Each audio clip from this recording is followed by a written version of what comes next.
Hello and welcome to this video of the online course Wilderness Navigation Masters, where you will learn how to use pace count to measure ground distance. You may have this question, but why should I measure a distance if I already traveled it? But it's the total opposite, because when you measure your traveled distance, you get an idea of how much you walked, how much you have to walk, and if you missed your destination and you should make a U-turn. And this information is very useful to avoid getting lost in the wilderness. Like we've seen in one of the previous videos, counting your paces is very useful when you want to get around an obstacle in your way. Other than that, it's also useful if you have to walk in the darkness or when you don't have enough landmarks to use as checkpoints, or if your destination landmark is not distinguishable enough and there is a chance of missing it. If you think of pace count as counting every step you made and that this is too much for you, it's not the case. Because one pace equal two natural steps. I mean, when one of your feet, let's say the left feet, touch the ground and you step with your right feet, that's only a half pace. You should count a completed pace when the same feet touch the ground. And to make things more easier for you, you are not supposed to count till to 200, 400 or 600 pace. No, there are many tips to count. The first tip is having little rocks in one of your pockets, and every time you count 100 paces, you move one of these little rocks to the other pocket and restart your counting from zero. The second tip is to tie knots in a string. The important thing is to not try to remember the count. Use one of these tips or create yours. Before I move to show you a scenario when pace count becomes useful, I want you to know that this technique is only effective in short distances. When you see that it's too much for you to count your paces, you can use the walking speed and time method like we've seen in one of the previous videos. This is a map excerpt from the USGS Joseph Peak Quadrangle.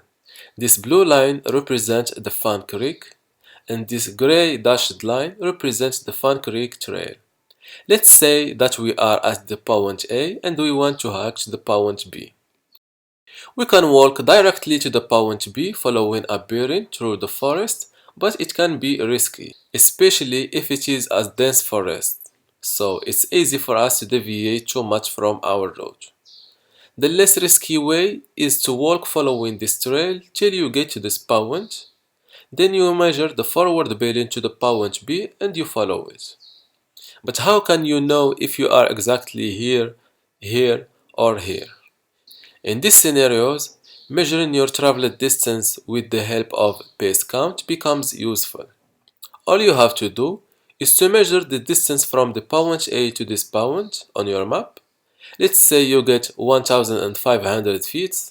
If you have a 5-foot pace, then when you count 300 paces, you are at this point. Then you can shoot your bearing and follow it. There is things that can make your paces become longer, like going downhill, or make them shorter, like going uphill, having a full backpack, or hiking on sand, etc. For that, I'm not gonna ask you to measure your pace length for all these cases, but the important ones are going uphill, downhill, and a flat terrain, on a surface that you are likely to hike on. If you will hike on sand, measure your pace length on sand. How to do that? 1. Walk for 500 feet, counting your paces. 2. Divide 500 feet by the number of your paces. 3. This is your pace length. Repeat that for the other cases and do not forget to take notes like, are you having a backpack or not? If yes, what are the weight of your backpack, etc. Like you see, this video was short, but in the exercise, I have a lot to ask you for. In the exercise of this video, I want you to go outdoor with a map of this area.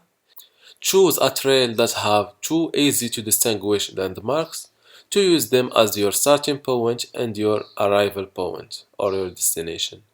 Measure distance between these two points from your map and calculate your needed paces to arrive at the other point. Start walking and counting paces. When you arrive, compare how many paces you counted with how many you was supposed to count to see your accuracy in that. That's all for this video. Like I say always, do not forget to interact with us in the comment section below, like letting us know how much measure your paces in different cases, for example. Thank you for watching and see you in the next video.